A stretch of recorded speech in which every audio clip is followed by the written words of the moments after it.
In Chicago, you know that all sports rock. The Bears, Hawks, Bulls, Cubs, and Sox. Pick your favorite, you can choose. As long as the Packers lose. For everything you need to know, it's Bill Swerski Sports Talk Chicago. Bill Swerski Sports Talk Chicago. Hey everybody, welcome to another edition of Bill Swerski Sports Talk Chicago. This is your hosts, Alex and Sean.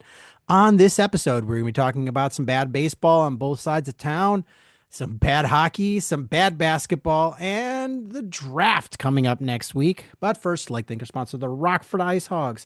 If you're not familiar with the Rockford Ice Hogs, they're the AHL minor league affiliate of the Chicago Blackhawks. What does that mean for you? You get to see the stars of tomorrow today at family-friendly, affordable prices.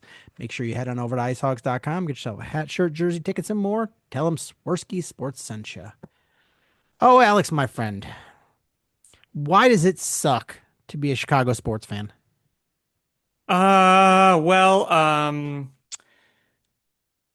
let's see. Boy, I'm gonna have to dig deep here. I'm gonna have to dig really, really deep. There's a lot of different directions we could go in. Well, the Cubs have been pretty disappointing so far, to say the least.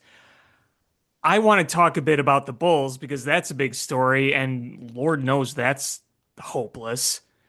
The Blackhawks are now officially 31st, so they could get a lottery top one or two pick. They're going to be in the top four regardless. Yeah, there's just a lot of bad right now. A lot of bad, a lot of disappointing. It stinks. And hopefully it gets better soon. That would be nice. I mean, you hope there's a pathway. The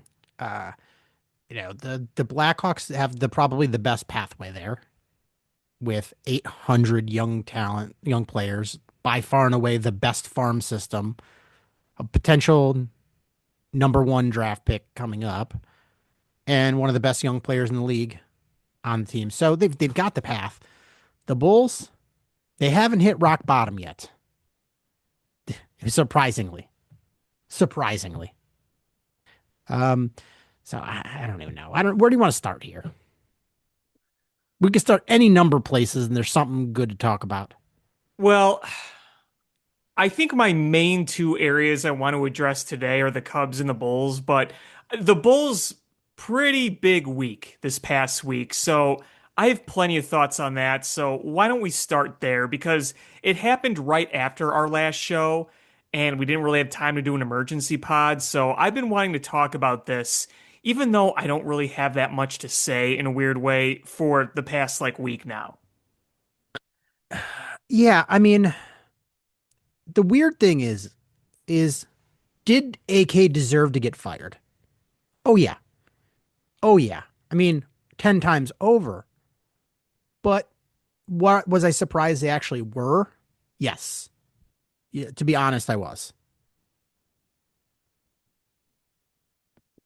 I was, I was, but it was getting to a point where I don't think even they can justify what was going on because it sounds like the Ivy stuff was the straw that broke the camel's back, and it sounds like there was a lot of building tension and building doubt from ownership in AK and what he was doing and Mark Eversley.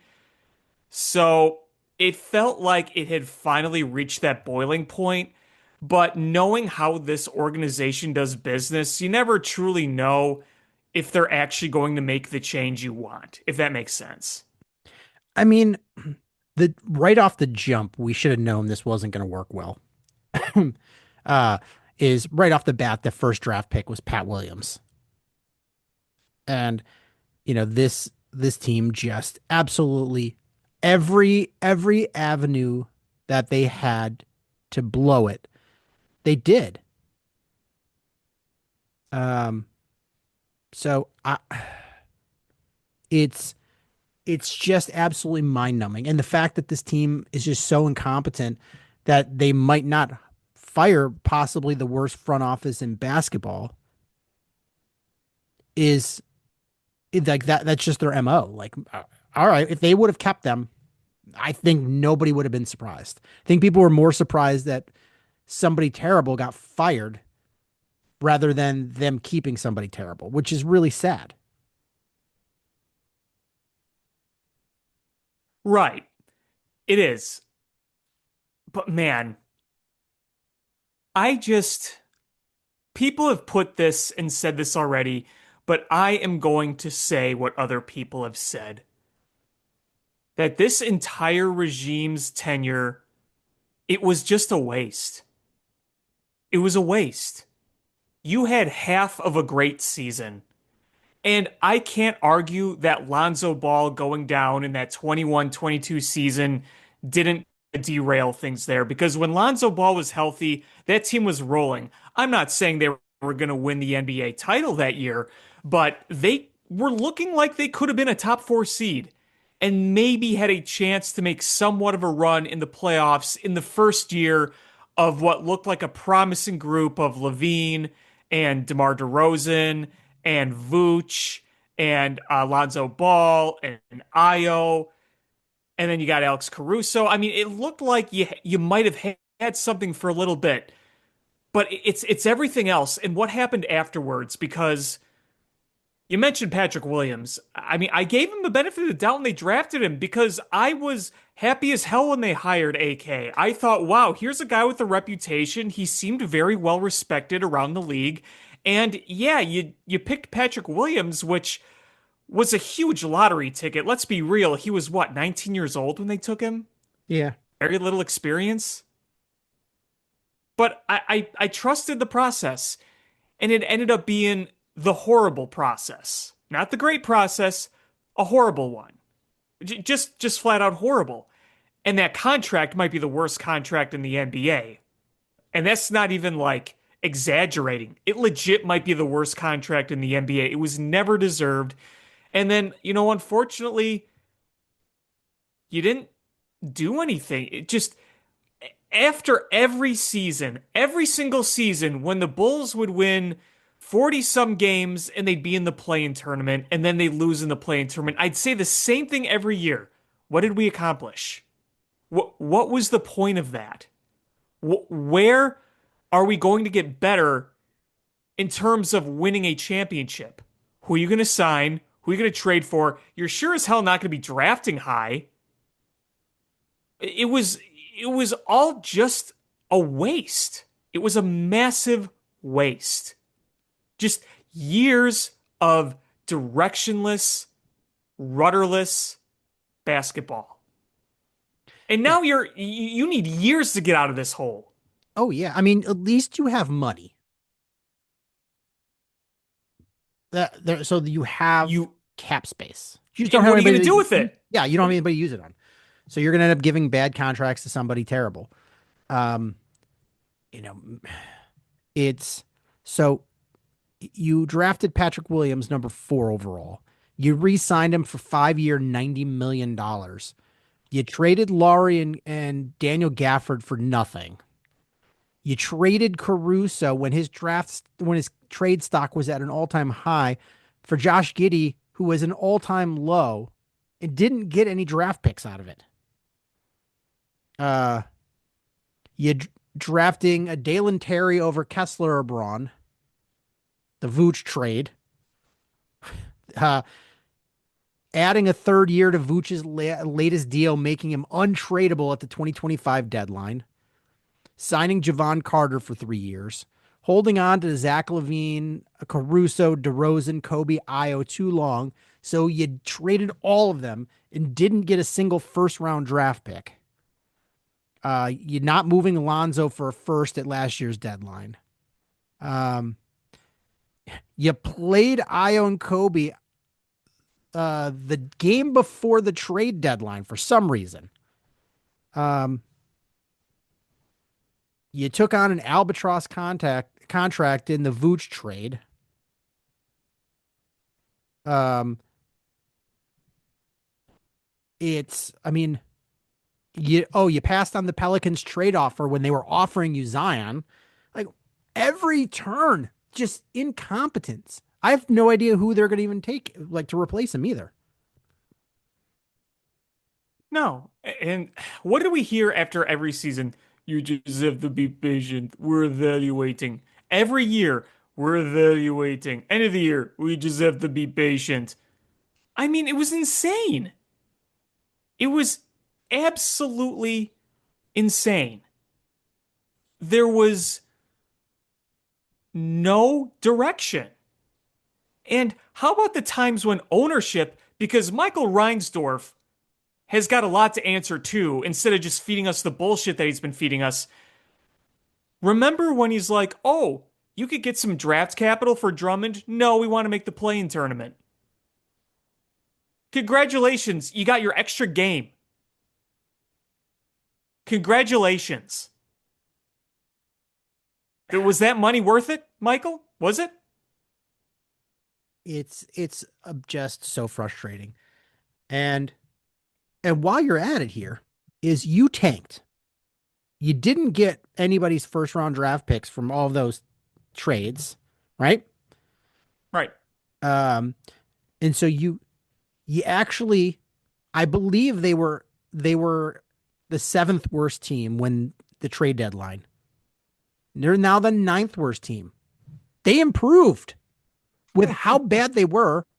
They got farther away from the goal.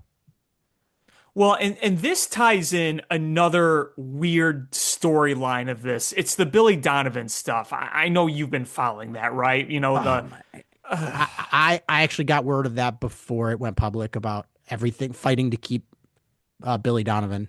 I got that word first. And it's really stupid. It is. And listen, I want to put this out there that I don't think Billy Donovan is a bad coach. He's also not a good coach. I don't think he's great. I think he's okay. I think he's fine. Here are the two problems I have is one, Billy Donovan is not going to just tank. And I get it's easier said than done to try to lose, but if you're trying to tank, that's not the guy I want as the head coach. Number two, in addition to the Billy Donovan stuff, we're hearing all about Paxson being part of this. The guy you demoted because he was incompetent. You're just saddling whoever you could be hiring next, potentially, with either a bad decision maker, some bullshit committee that doesn't know shit about shit, and potentially a head coach they may or may not want. Oh, and you're not going to spend the money to make your team really great. No. I was joking about this, but I wasn't really joking about it with a coworker. I'm like, what if they just promote him back? Paxson again. They just make him in charge again. Wouldn't shock me. Wouldn't shock me at all. Wouldn't shock me at all. Would anyone be surprised? I don't think so. If that happened, I honest to God would probably just be like, nah, it's par for the course. Yeah. Yeah. Exactly. Why should I believe any different? And even if they did hire somebody else outside of the organization, why should I trust they're going to do the right thing? Maybe they accidentally hire the right guy, but that is kind of where we're at. To have an optimistic view of this is accidentally getting it right. It's the way we used to look at the Bears before they hired Ben Johnson. Because hiring Ben Johnson was not accidentally right. That was right because it was right.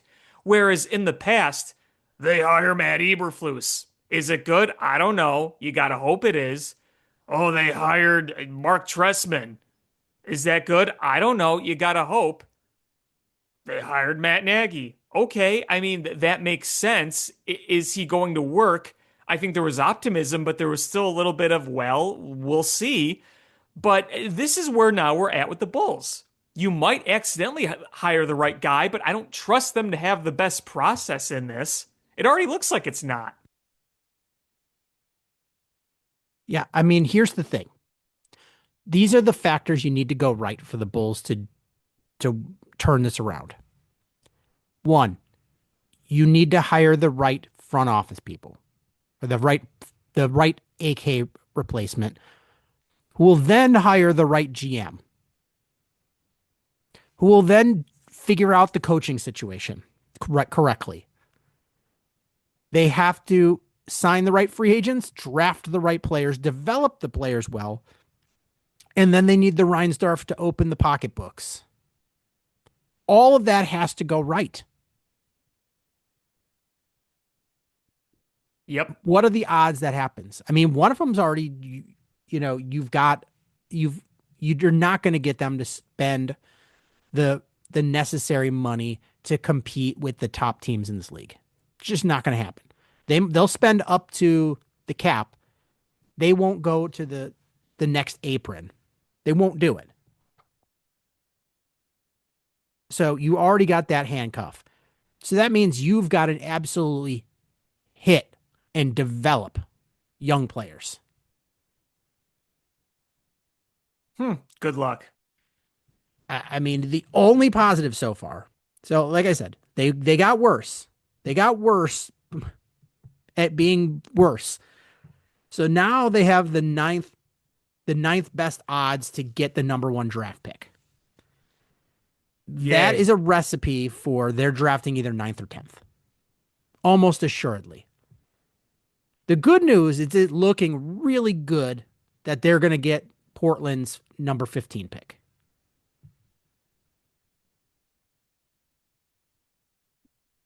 Well, we have to root for them in the play-in tournament, right? Yes. So Portland has to make the play in. But because they ended up in the 8th seed, um, that means they just have to win one game. Right. And they get two Right. shots. So Right. they're playing I forgot who they're playing. Aren't they playing the Spurs? No, no, no. They're playing um Not the Spurs. Suns. Suns. Why did Yeah, I they're say play they're something with playing an S? they're playing the Suns. And if they win that game, they're in the postseason. Bulls get their number one pick. If they lose that game, then they play the winner of Golden State versus the Clippers. And then if they win that game, then they're in the playoffs. So we need them to win one out of their next two games.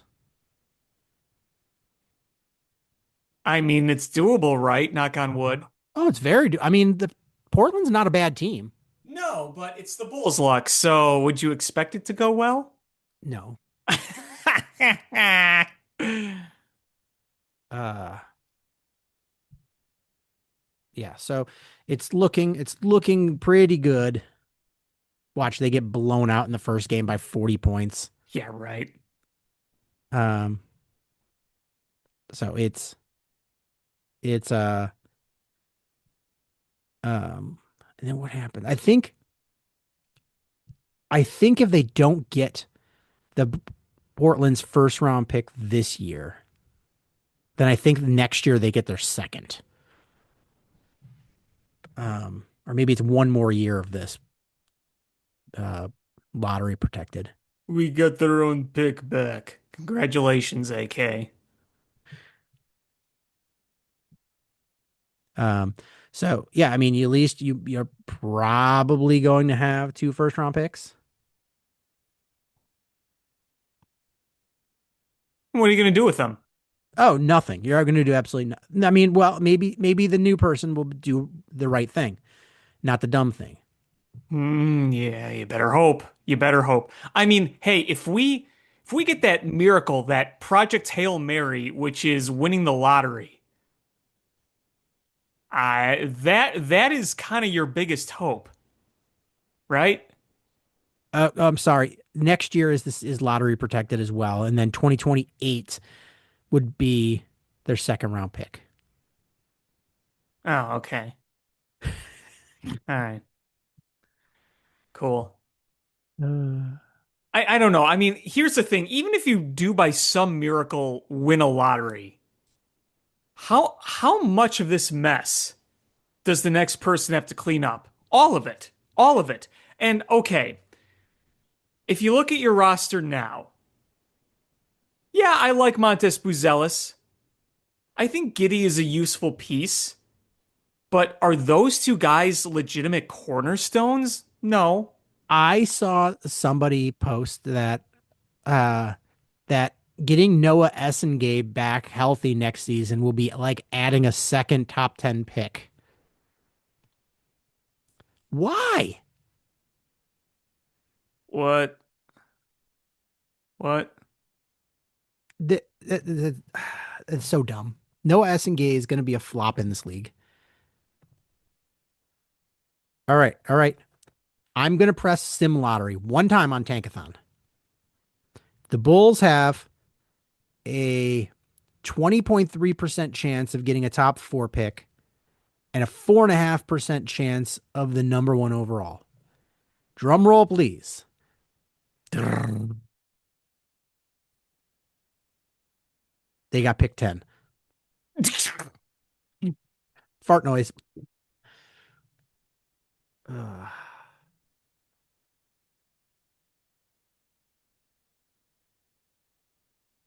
So You gonna dumb. try it again? You gonna try it No, again? that's it. Ha ha ha. I lied. I did it again. And let me guess, 9 or 10. 10. All right. Woo. All right, I'm gonna do it again.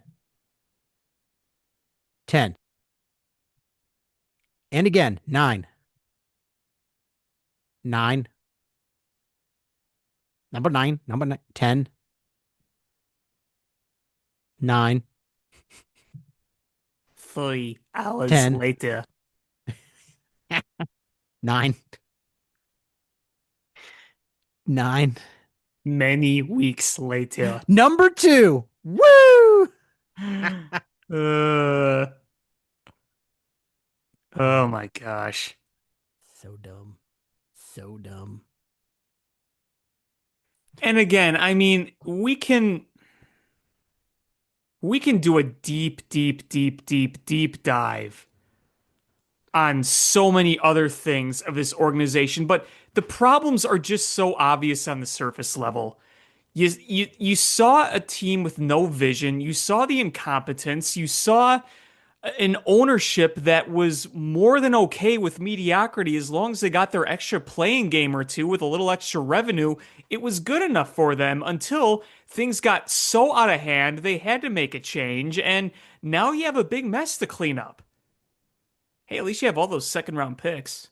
Oh, I know. You've got second round picks coming out the wazoo. It's like you have a giant frickin' bag of pennies. So one of those pennies might be a rare, like Civil War collector's penny that actually has some value, but the rest are just pennies. Especially now because pennies are obsolete. Ugh, man, what a mess. So I don't Uh, know who the hell they're gonna hire. no idea. No idea. And you're gonna let John Paxson and some help make a decision. So tell me this. Who is the Ernie Accorsi or the Bill Polian of the NBA these days? Because I don't know. hey, Mike It's D'Antoni, want to help us make some decisions? it's just embarrassing. I don't really know what to say. I really don't at this point. Well, what optimism should I have? I don't have any. I'm just going to see how this all unfolds. Yep, that's all you can do. We have With no control or say over anything. no, and honestly, I don't really have much emotion right now. I don't like, it's one of those things where I'm dumbfounded, but I'm too sad to care. Yeah, is wake me up when they do something that works. Like We'll be like Rip Van Winkle. Uh, like Sean's in a coma. You're just sleeping with your Greedo mask on under the tree. He's in a coma. No, he's just sleeping until the Bulls do something smart. Oh, so he's going to be asleep a long time. Yes, he'll be very well rested. Uh, but yeah. So I don't know. We'll see. There's a long way to go. They make the first promising move, which is um, firing the front office. I Before just the draft. I just don't have it. I mean, better than after the draft. No, that's what I'm saying. Like the good thing they did before the draft. Yeah, so we'll see what happens when the lottery comes up. Yep.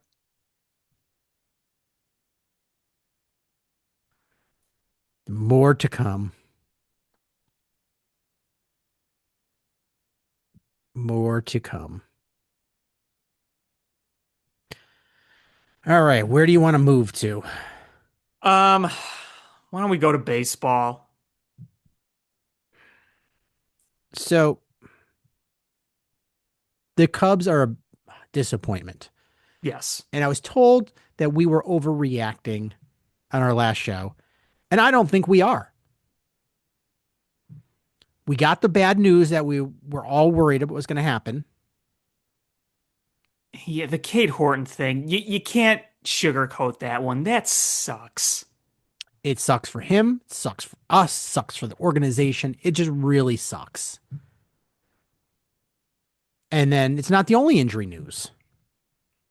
Your bullpen's falling apart. Yeah, because Phil Maton and Hunter Harvey are hurt now. Yep.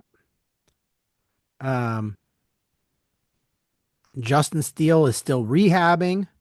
You had Seiya that was already hurt. Matthew Boyd is hurt. Mm-hmm. Sounds like he's going to be rehabbing soon, so hopefully he's back sooner than later. Um, so it's like they're hurt, and then the players that are there are just not playing well. There's a few hitters that I think are doing okay. A few. Nico Horner, maybe Yeah, Amaya. I think Dansby Swanson's been hitting for some power. He was off to a really bad start, but at least he's starting to hit the ball a little bit he hit over a the home run fence. today. He did. And yesterday, Moises Ballesteros, his last few games, has looked good. I got to give him that. Do you know who has just absolutely sucked donkey balls? Well, there's several. There's Um, one in particular, yes, there's one in particular that I'm legit concerned about. Michael Bush, No. because he No, he, stinks. he's been awful, but I think he's going to come out of it. I do. He had that nice big pinch hit on Sunday that helped the comeback win. The one I'm worried about is our center fielder. PCA is not playing well. He doesn't look like he knows what the hell he's doing up there. And you know what? I'm tired of the antics. The slamming of the bat and the helmet. I'm sick of it. I'm absolutely sick of it. Every time. Enough.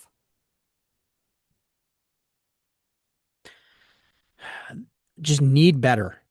Need better. He got the big contract extension. He needs to start hitting.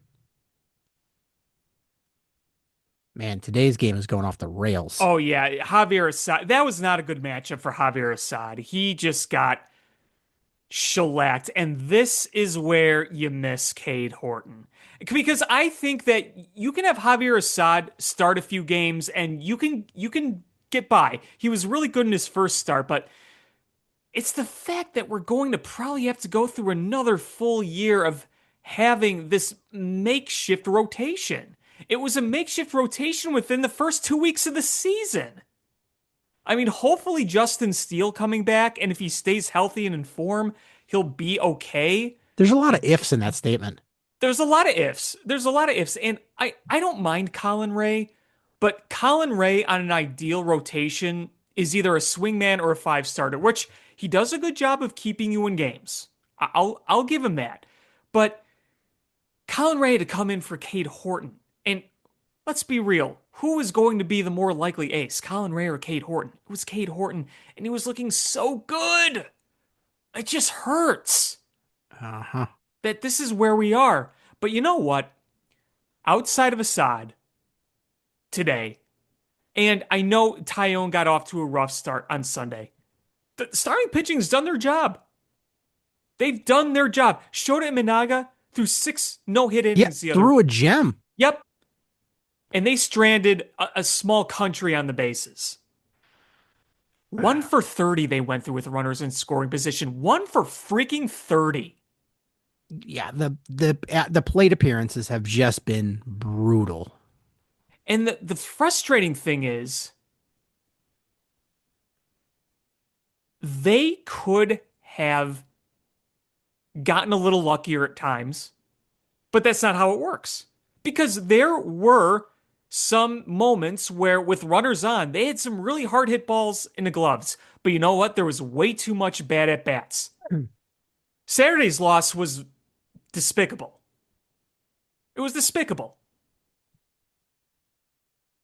I mean, the Friday loss sucked. You got a gem, an absolute gem, and you blow it. You blow it. Shota gives you 6, no runs, 9 strikeouts versus 1 walk. The bullpen comes right out and loses it for you, but 2 runs. You didn't hit. You didn't hit. You didn't hit. And you know what? Caleb Thielbar has been really good, so I'm going to give him a pass on that. It's he gave up 2 runs. That stinks, but it shouldn't sink you. No. It just shouldn't. Michael Busch goes 0 for 5. Brutal. PCA 0 for 4 with 6 left on base.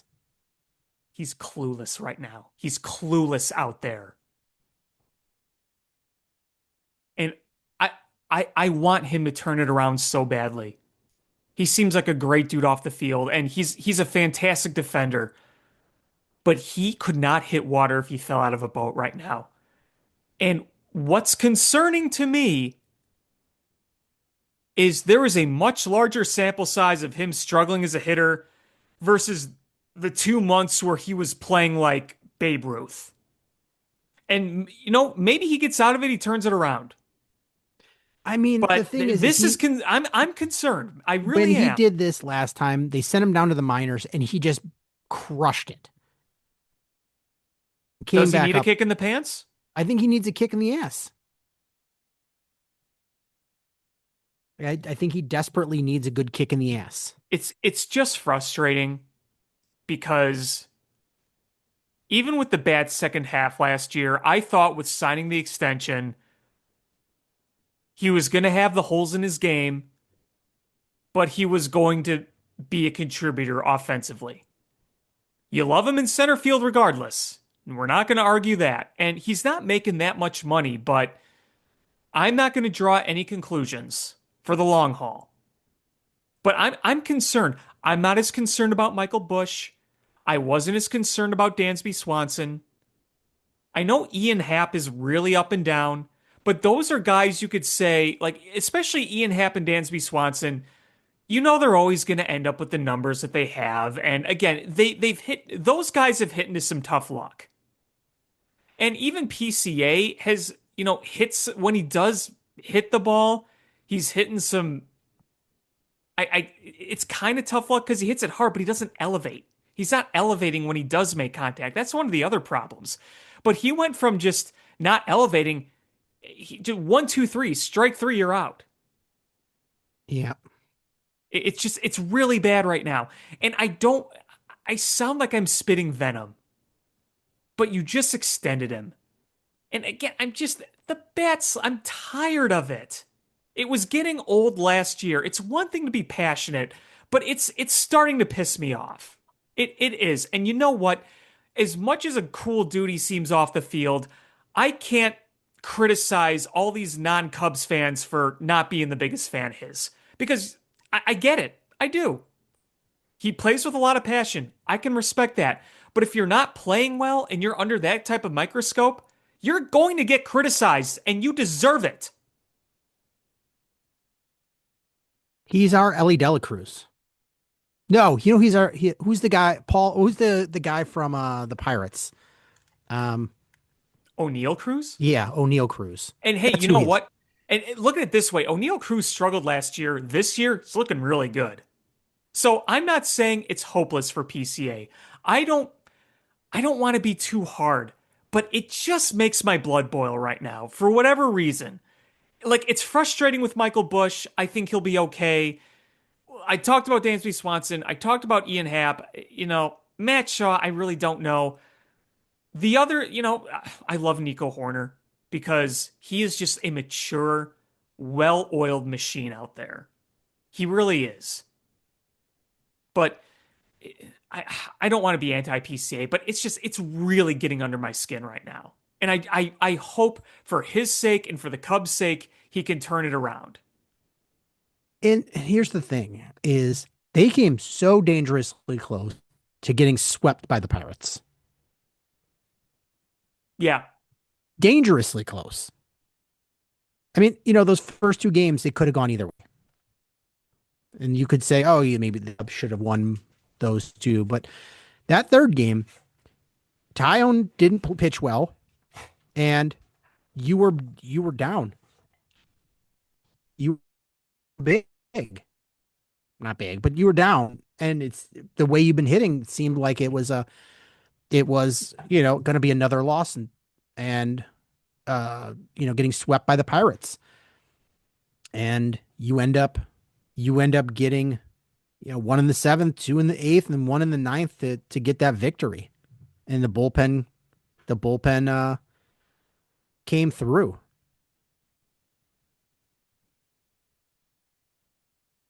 Yeah. I I I have to give the pitching a lot of credit on Sunday. When things went off the rails, they stabilized them and kept them in the game. It was a tough day to pitch with what arms you have left. God, today's game is just out of hand. Yeah, that was an uphill battle. Assad versus that lineup versus what was it, Sanchez on the mound? Yeah, good luck. Good luck. Uh, yeah, I don't know. I don't know what they do here. I mean, so my whole thing is that this isn't necessarily an indictment of how the rest of the season is going to go, but you don't want to dig a big hole because we've seen them dig holes in the past. We've seen that come back to bite them in a division that might be pretty competitive. I don't know how it's going to look at the end of the year, but you're not playing with a bunch of schlumps in this division anymore. Like the Reds and the Pirates, I don't know if they're going to be at the top of the division by the end, but they are going to be in the mix, at least what it looks like right now. A lot can change. I get that. But, you're not in a hole right now per se.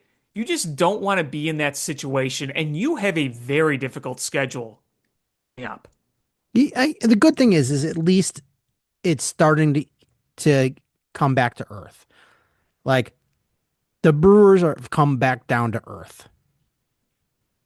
Yeah, Uh, yeah. The Reds got off to a hot start. They lost a series or two. Yes, that is very true. and in fact, like I mean, look at the American League. Oh, it's Like awful.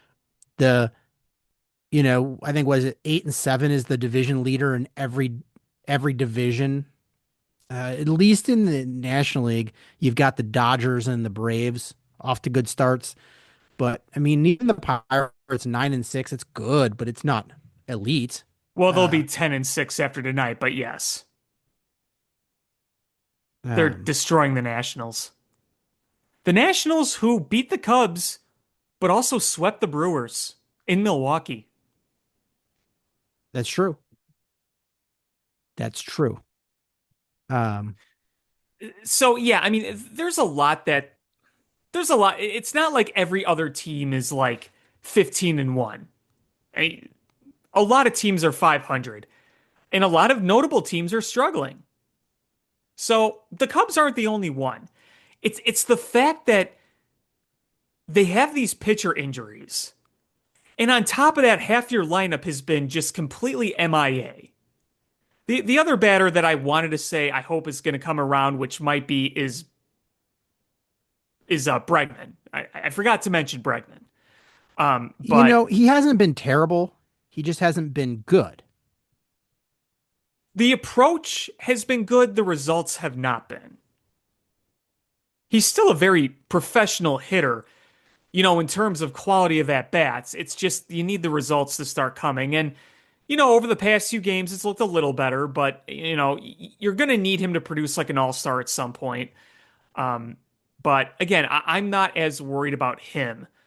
I hope that Michael Bush figures it out sooner or later because I think he's obviously much better than this.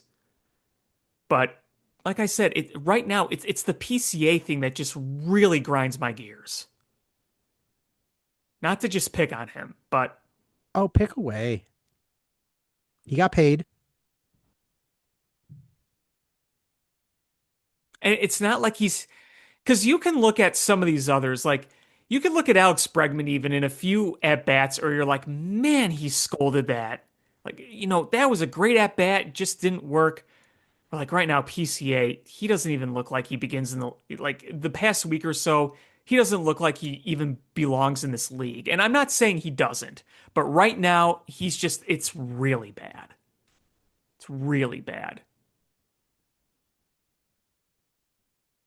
On the other side of town, the White Sox are struggling too. But Their pitching has been better, but their offense has not. it's funny because the pitching has been meh. I mean, not terrible, but not good. But it will get you through.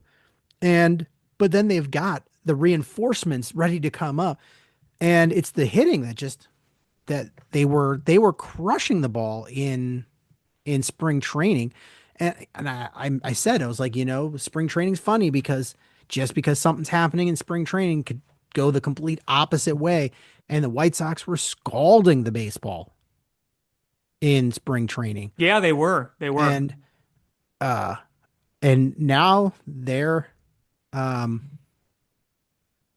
they're just really treading water. Um, Well, I think part of it is the ebbs and flows of having young hitters. I think the other thing is like, a lot of that lineup's not going to be where it is when they're going to be winning again. Rock Chalowski has not been drafted yet. You still have Braden Montgomery in the minors. And then I think with, like Colson Montgomery, you got some holes to work out there. And I think Edgar Caro is working through some things. Kyle Teal's still out. Kyle Teal's still out. You might get a nice look at Sam Antonacci. So Yeah, he's likely going to come up soon. You do get Noah Schultz coming up. yeah, Um, that's hopefully it doesn't get rained out, but yeah, it's supposed to happen on Tuesday. yeah, so that was good news. I mean, and the It's White huge Sox are for funny. yeah, They they waited until that service time date and yeah, then started calling some people up. yeah. That's how it White goes. White Sox gonna White Sox. Um, Every team does that, to be fair. yeah, but Vargas started off hot. It's cooled down quite a bit. Um, Mydroth, it's not hitting great. Murakami's cooled down a little bit. Um, Lenine Sosa got traded. I totally missed that. I just saw that. Da.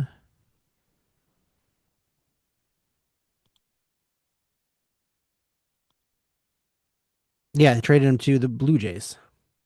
For what? I don't know. It happened just a couple hours ago. Wow, thanks. That's really, Um, really, in really exchange for helpful. minor league outfielder Jordan Rich and a player to be named later or cash consideration. Oh, it's going to totally be cash consideration. Sure.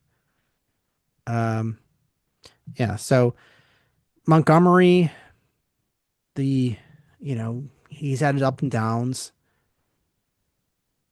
Benattendi's looking bad Well, because he's a non-factor at this point. He's it, just on the team because he's making money. I mean, here's the thing about him is at his best at this point, his batting average is fine.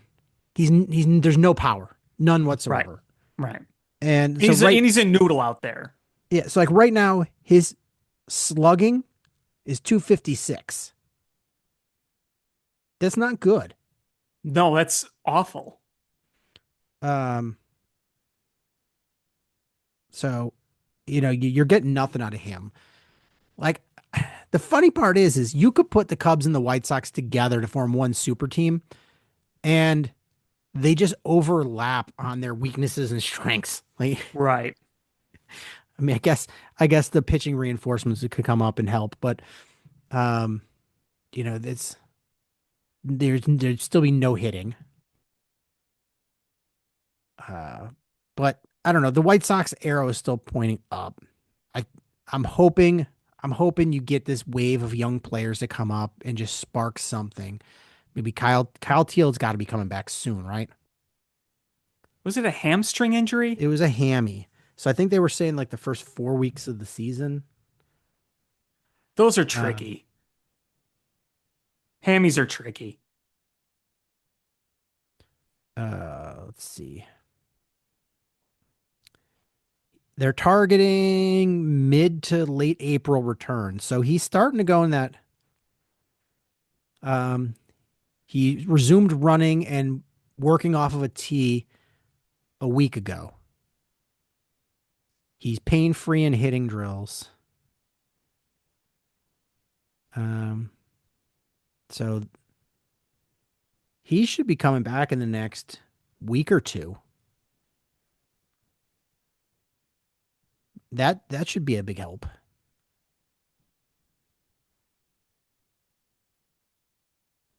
I just this team has just been very disappointing as you go along. I I was hoping they would continue that hot streak of their hitting and especially considering where they had Montgomery was ended the season and you were high on Teal because of how good he was playing in the baseball classic and just it's not going their way. No, I mean, the nice thing, if you want to look at another positive, is they got their ass beat by the Brewers and the Marlins, but you've lost a lot of tight games. So you haven't your pitching has stabilized, which is nice. If you want to hang your hat on something. I it almost feels like a win splitting in Kansas City, considering you hadn't won there in like 2 years. A lot of You low want to hear scoring games there. you want to hear I'm going to read you a quote. You tell me which current White Sox player said this. When I've put it in play, I've been hitting it real hard.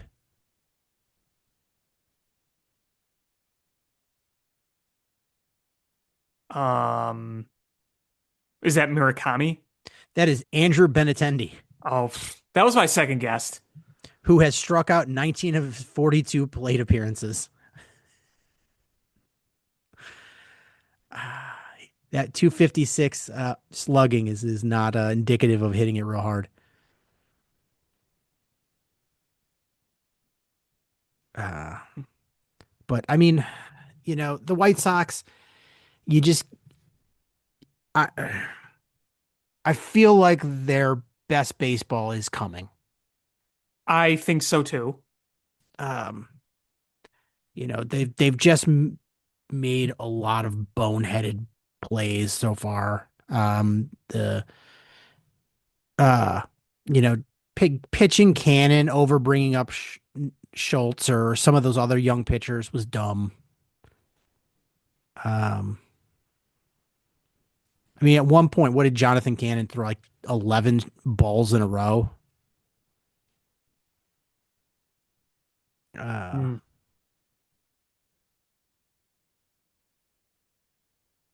I don't know. It's uh They just they just got to stop shooting themselves in the foot. How much foot can be left after a while? Yeah, Jonathan Gannon had a 10 ERA in AAA, and they brought him up. That didn't work out so well, did it? No, didn't. Not even a little bit. Not even the slightest bit.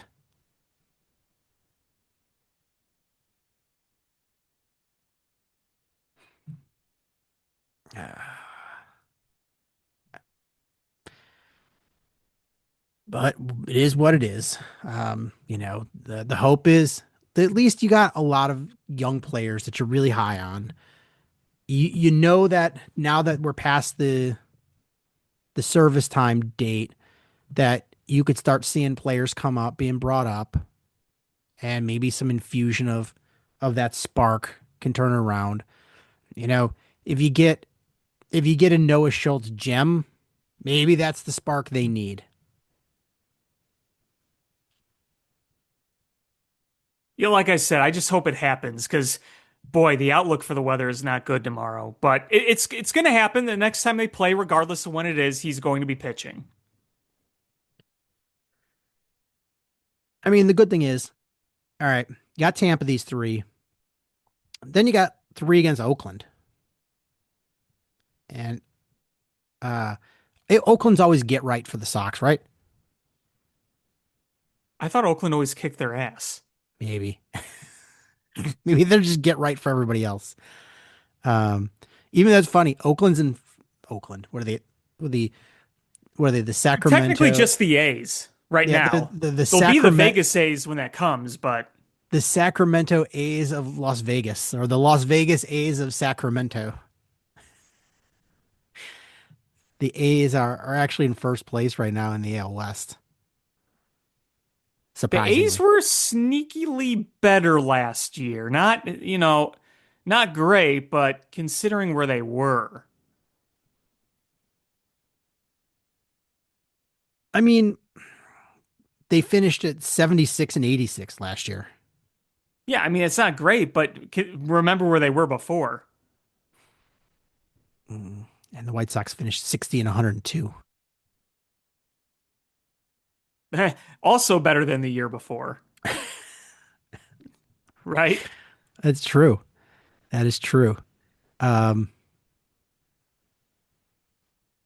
what's funny is the uh the Colorado Rockies had 43 wins last year, the whole year. They're already at 6. They had this stretch of like competitive baseball. They swept the Astros.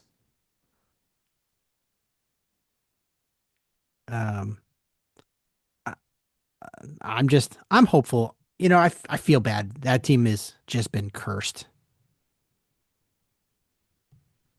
Just a Yeah. cursed baseball team. Yeah, it's rough there, to say the least. Yeah, not a good time period to be a Rockies fan. You could sit in the outfield and eat your balls. Your deep fried balls. Your Rocky Mountain oysters.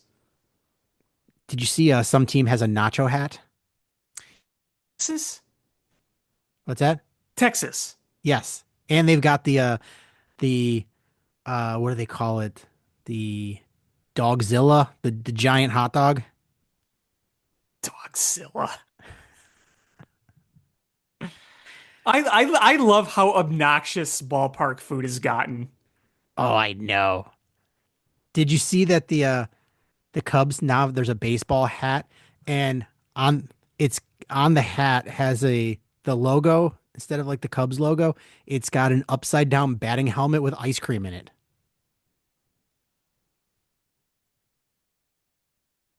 That's pretty cool. I'm like, damn it. I sent it to my wife and I was like, I don't need another hat, but I need this hat. You never know you need another hat until you see another great hat. That's what I always say. Yeah. And then you're just like, damn it. Don't need this hat.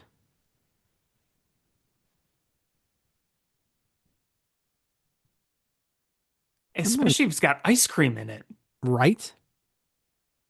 Because nacho helmet ice cream, well, I guess it's not really a nacho helmet. It's the same type of helmet, but they just put ice cream in it. The the ice cream in the helmet always just goes real hard. Tastes good. Remember when Chris Bryant was real good at baseball? Yeah, before he just his body broke, yeah. And there's a and I just like searched on Google like how long Chris Bryant is on the DL for, and the AI search brought up an image next of him next to the thing, and it was like the worst picture of Chris Bryant you could find. He looks like Beavis and Butthead. Oh my. Like his hair is up and he's got the high forehead and he's making a weird face. Like he looks like Beavis and Butthead. And they're like, man, Google just did him dirty. Well, he's going to be, I saw the preview. He's going to be on Rizzo and Ross's podcast the next episode. Have you been listening to any of that? I The Lovable haven't. Reunion? I haven't. You should. It's a lot of fun. Um, how many episodes are they into it? Three or four, because they did their introductory one. Then they had Joe Madden. Then they had John Lester. And then Chris Bryant will be next. So I think they're going to be doing it with a lot of those people. Like I'm sure they'll have Theo. I'm sure they'll have Ben Zobrist and Arrieta and Lackey. Um, Probably like Miguel Montero, I would imagine. Maybe some of the relievers like Mike Montgomery or mm, maybe they have they'll have Dexter Fowler for sure. They'll probably have Jason Hayward. So, I'm looking forward to this whole series of episodes.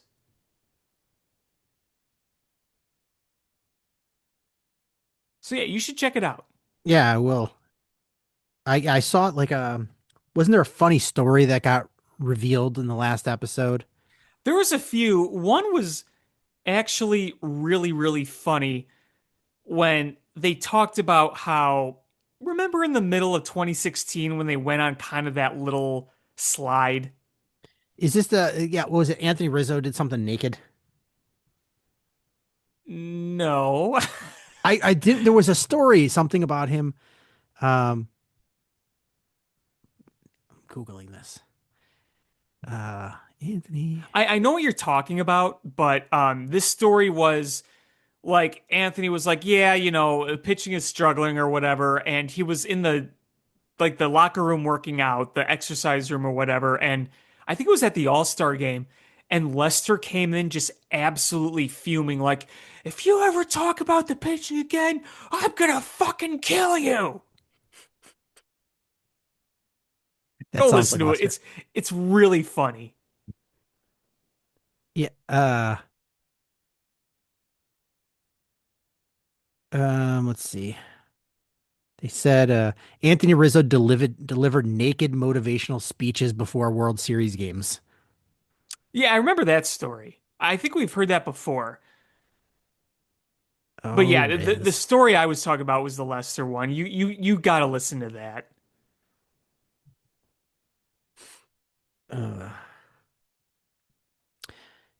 you know what we need to actually talk about, and we should probably bring your friend on, is we need to talk about the sky I was texting him the other day, and I think we will have him on.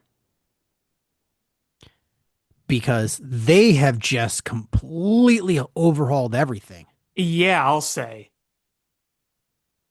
Um, you know, trading Angel Reese That was and the big domino to fall first. then you brought a bunch of older good, but good players in. Like, I wonder what the plan is. Yeah, we'll have to talk to him. My guess on the surface is they're kind of doing kind of a bridge here. Maybe they're like, okay, sign some veterans. Let's try to build something where you can have a competitive culture maybe establish more of a winning attitude because I don't think they've had a winning attitude or culture in a few years now. And then you build through the draft and you kind of raise some players through that. But we'll see what he says. We'll bring him on soon for sure. Uh, so should we talk Blackhawks or Bears? I don't really have much Bears, but I do have a note for the Blackhawks. And I mentioned it at the beginning of the show. It was them being in the top four, having a shot at it's like a 13.5% chance at winning the lottery. So if you win the lottery, you're going to be taking Gavin McKenna. If you don't, there's a lot of defensemen who are projected to go high. And I'm just curious to see how this all plays out Yeah, so they're because, yeah, so yeah, in the NHL lottery, the worst you can do is fall 2 spots. So they finished with the second worst record, second best odds to get the number one pick. And they can get the number one pick because they didn't get it last year. Um, so the worst they can draft is fourth, and the odds are best that they're going to get 3 or 4. Just I think there's like a 70% chance of getting 3 or 4. And I just did one sim lottery for 4, 4, 3, 1. That's the one I like. Um, yeah. So uh there's Stenberg. Um, that's good. But then there's a bunch of defensemen: Chase Reed, Keaton Verhoff, uh, Carson Carrolls. There's some. This is a pretty good draft. Um, so I think no matter what the lottery holds, I think they're going to get a good player. yeah. I mean, if you look at some of the mocks right now, here are some names. One forward is Ivar Stenberg. He's Swedish, former teammate of Anton Frandell on the World Juniors. There's Keaton Verhoff, who is a defenseman, North Dakota. Chase Reed, a guy I kind of like from the OHL, and Albert Smits. Those are just a few names, a few possibilities, but boy, drafting Gavin McKenna, that'd be pretty sweet. Yeah, um he's a good player. Good player. Um, so I just yeah, um I don't know where they end up here. Um, I think they're going to get a really good player here no matter what. But here's the issue. They've got to turn this into actual winning at some point. You've got to. Yes. Like this is not good for these young players to just stink over and over and over again. Well, and I wrote about this with Shy-City Sports this afternoon after work. Well, I wasn't at work today, but usually when I get home, I wrote this, but just recently published, so check it out on shycitysports.com. I was saying at the end, like after saying, here's where they are, here's where they can draft, here are the odds. I said, look, next year you have to be legitimate competitive. I'm not saying Stanley Cup, I'm not saying playoff run, but you need to be competitive. You've been inching along this rebuild for a while, and okay, you flipped everything over. You've got a lot of prospects and a lot of capital. Eventually, that needs to turn into results. You can't just be inching by inching by inching over half a decade and not get that far. Yes, you've gotten 70 points for the first time in like 6 years, 7 years, whatever it is. But you're still 31st overall. You're the second worst team in hockey. You've had Bedard for 3 years now. You got a lot of young kids right now. There's few veterans left on this team. But you need to take a big step forward next year. You just have to. Yeah, I mean, here's the thing: is they were the second worst team this year, but there weren't a ton of bad teams this year. No, I mean, they weren't horrific like compared to what other teams. I mean, Vancouver was horrific. They were horrific. The Blackhawks weren't good, but then the Rangers were the third worst, and they were 33, 38, and 9. It's not a good record, but that's not abysmal. They got 75 points. That is not abysmal. Uh, I mean, top 10, you're in the mid 80s in points. Yeah. Um,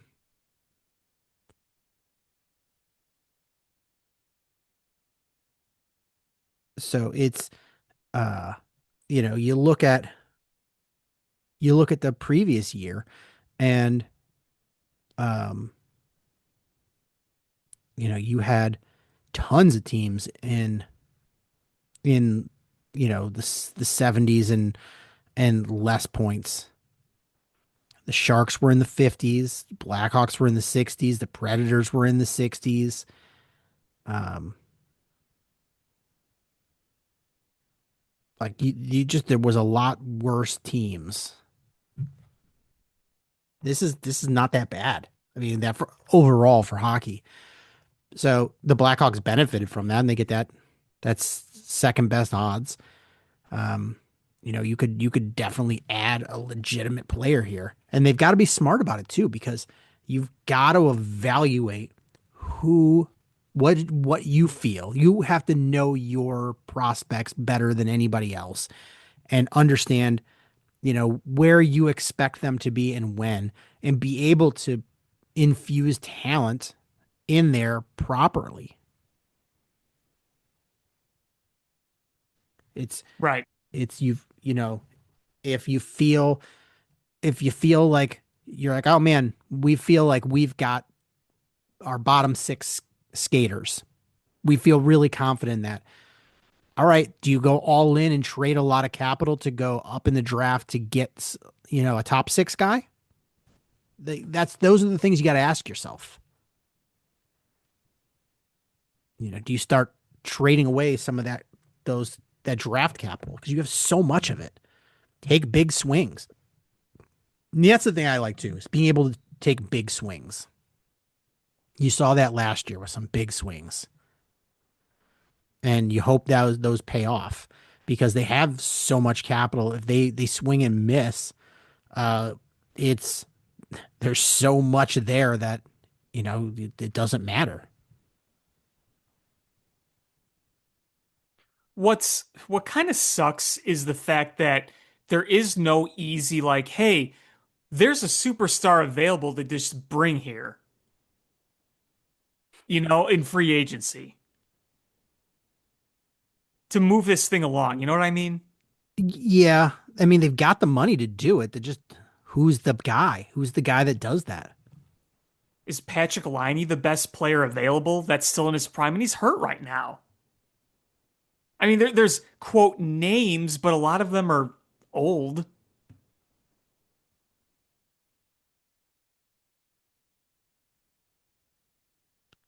What's the that Florida pick? It's protected, right?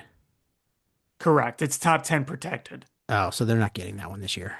which we didn't know about until recently, if you Yeah, I remember that know. whole ordeal. Because Florida ended up finishing with the seventh worst odds, so the worst they can go is down to 9. So um, the Blackhawks won't be getting that. So let's see what did they get next year's pick then?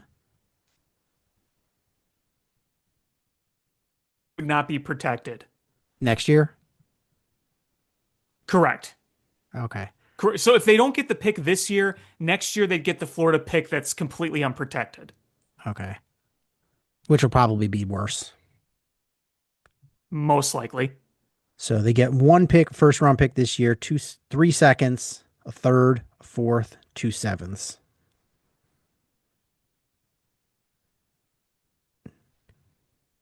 Next year they could have 3 first round picks. Three firsts, 2 seconds, a third. which is great, but that also somewhat worries me. Like, because that's gonna be Kyle Davidson. Oh, we don't need to do anything big. We just have more picks next year. I don't know. We'll see.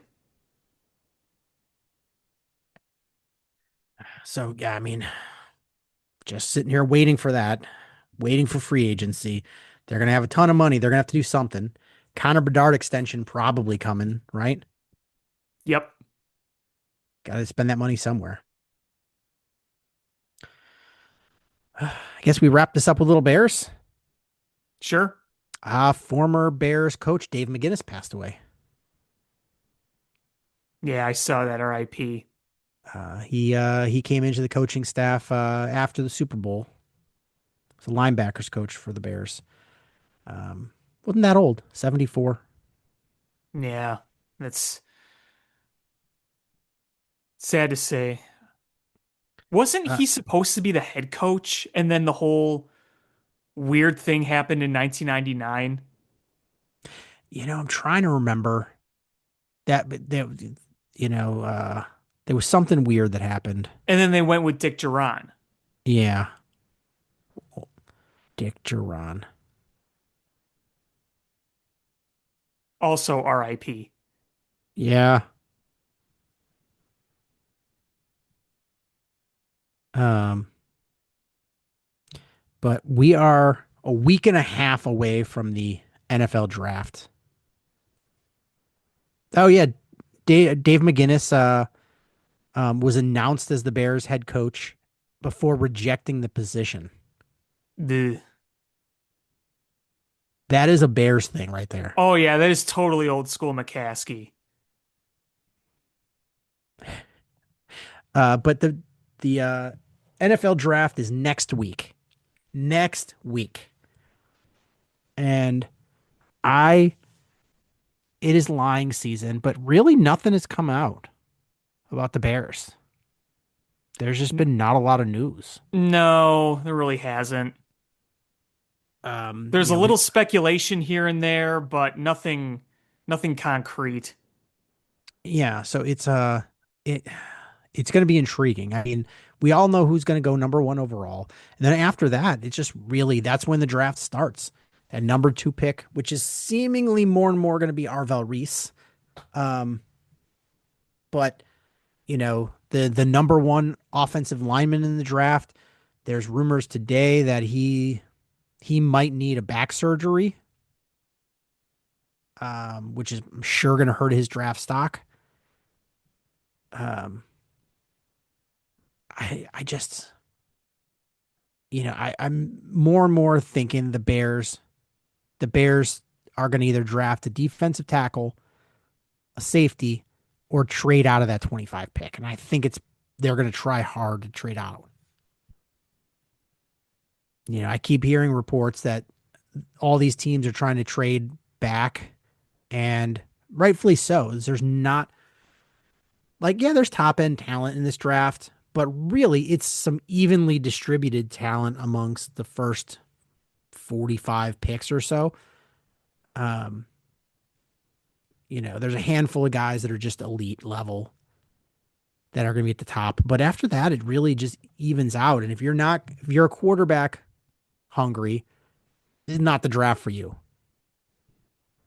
There's the only first round quarterback that's first round grade. He's going number 1 overall.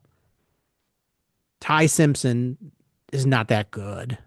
Drew Aller might end up being the second best quarterback from Penn State, but who knows where he's going? Third round, late second round. Somebody always jumps and reaches for a quarterback, but I just don't know who's going to trade up. All these teams want to trade back. Yeah, sure, you would love to trade back, but if there's nobody that wants to trade up, then how are you going to trade back? And sure, if you're the Bears, if somebody wanted to trade back, you could offer them something that's not a great deal for the other team, but they're not going to accept it. They're wanting multiple picks or, good draft capital to move back. But if it's not there, you just sort of got to draft, right? Yeah. So I don't know. I think this draft's going to be interesting. I mean, Um, one or two things can change the entire outlook after the first few picks. oh, I mean, the big one is it always is when you see a position go and then somebody surprisingly takes another player at that position, then the run starts because like, oh, offensive tackle, all of those teams that thought offensive tackle would slide a little bit start getting antsy. They're like, crap. My guy that I wanted in the second round or the next round isn't going to be there because this run is going to go. Then they get jumpy and start overdrafting people. It's that run, and you never know where it's going to start because people get antsy. Because the draft is you know, it's. I think the draft would be go a whole lot different if teams could just press pause and sit back and really reflect on what happened so far. It's you've got in the first round, what, 10 minutes for the pick? You get 10 minutes. In that 10 minutes, you've got to listen to any trade talks, potentially call to make trades, and you're you're also arguing about which player you're going to take.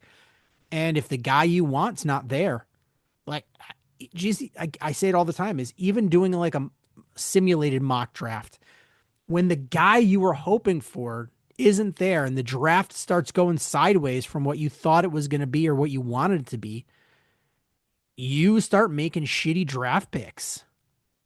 It's like a psychology an exercise and just a preparation thing is teams teams got to be prepared for how that draft could go if it doesn't go the way they want, and you got to be prepared for it.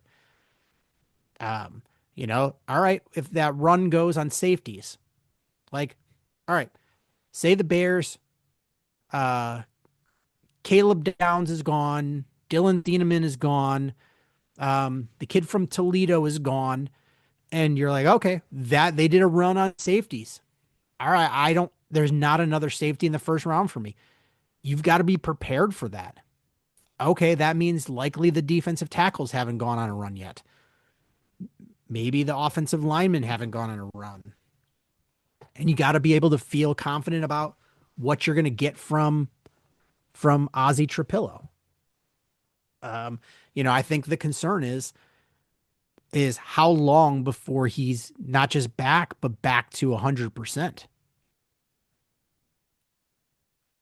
What if he misses all the next season and then he's still not right at the start of the 2027 season? That's a possibility. Where he's playing, but he's just not this like, you know, from what I read is there's a potential with offensive linemen where you just don't get that leg drive. The good thing is he's a a tactician and he's rather than power. So maybe he'll be fine, but man, you really hope that he just comes back and only misses the season rather than having it be even longer than that. Yeah, So you've got absolutely. to you've got to be prepared with that. Um, you still have got to find your center of the future. And it's not imperative yet because you could You have a guy for the season. you have a guy for the season, so you could go to the next draft where it becomes a shit, you got to get this right. This gives you a little more flexibility. Um, but yeah, I mean, the missing the extra third round picks from the compensation really stinks. And you've got to be prepared to make impact. I mean, those those first three picks just have to be impact players year one. Fact. Have to be. Absolutely. No question. You got three top 60 picks. They have got to be impact players. Just come in and make a statement and do something for your team, regardless of whatever position they are. Yep.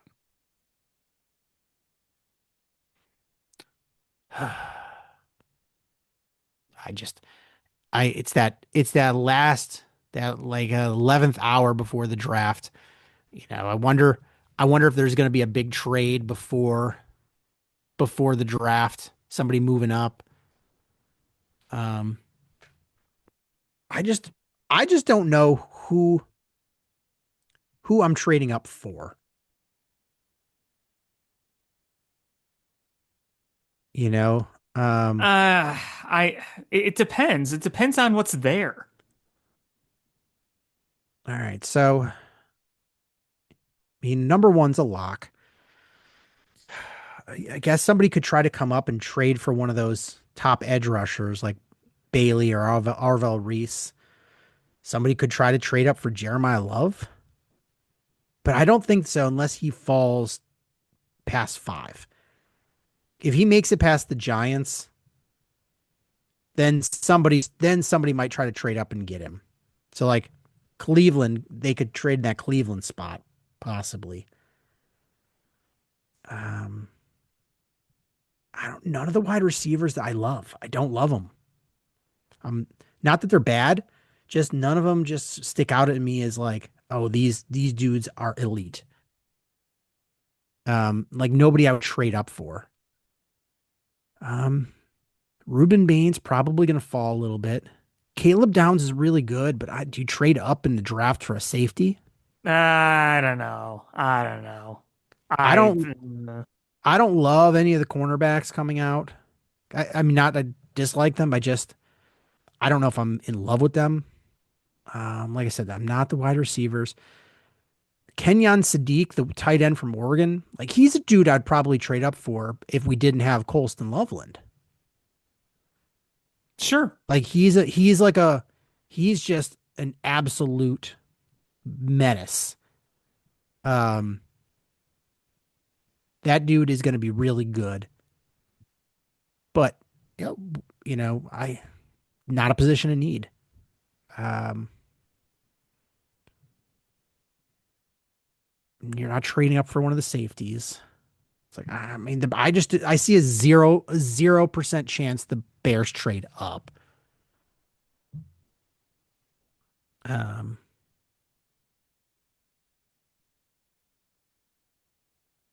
and I'm really doubting that they're going to draft an edge rusher in that first or with their first pick. I just don't think so. I'd be surprised. But I if think something falls in the right spot, maybe. But right now, I would not be surprised if they did not. I think they really think um, that improving the interior of their defensive line, coupled with getting a healthy Odengbo and a healthy Shamar Turner, is going to be the difference. I think they're going to be they with Austin Booker getting 1 year closer to his prime. I think they're going to be fine, and they might be. I don't know if they'll be great or good. I think they might be fine. But man, that interior of the defensive line needs help bad. Yes, it does. You need safety help bad. So like I think edge rusher is a luxury pick. I really do. Um I know Bears fans are going to lose their minds. I'm just not going to be surprised if they don't pick an edge rusher in the first 2 or 3 rounds.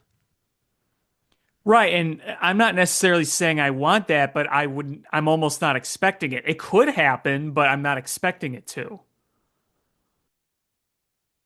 Um yeah, honestly I think we're seeing in those first 3 rounds or you're looking at a defensive tackle, a safety, a center, and a wide receiver. I think those are going to be your first 4 picks if things go well for the Bears. Well, it's going to be exciting no matter what. I'm so anxious. The NFL draft is like my Christmas. I look forward to it every year. I think I might go to the CHGO draft party on Joe's on Weed Street on the Thursday night. I was talking to Dave today, so he invited me over. So I think I might do that. Chicago, I want to thank everybody so much for listening. Please hit subscribe however you listen to podcasts, whether that's iTunes, Stitcher, YouTube, Google Play, etc. Share this podcast with your friends. So grow the show. Swerski _sports podcast on Instagram. To Alex on Twitter. Alexander J. Pat Creative, all the cool stuff that Alex does. And again, thank you. Air down. Cubs win! What a lucky break! The good Lord wants the Cubs to win! We thank Ditka and God for all they have provided. Cubs win! Cubs win! Cubs win! Oh, I don't want her. You can have her. She's a Packer fan. She can't fit in my van. And she looks like number New Yorkers. Smoking crack is not legal on planes. Bears 31 to -7. The Bears. Oh, when the Bears go bearing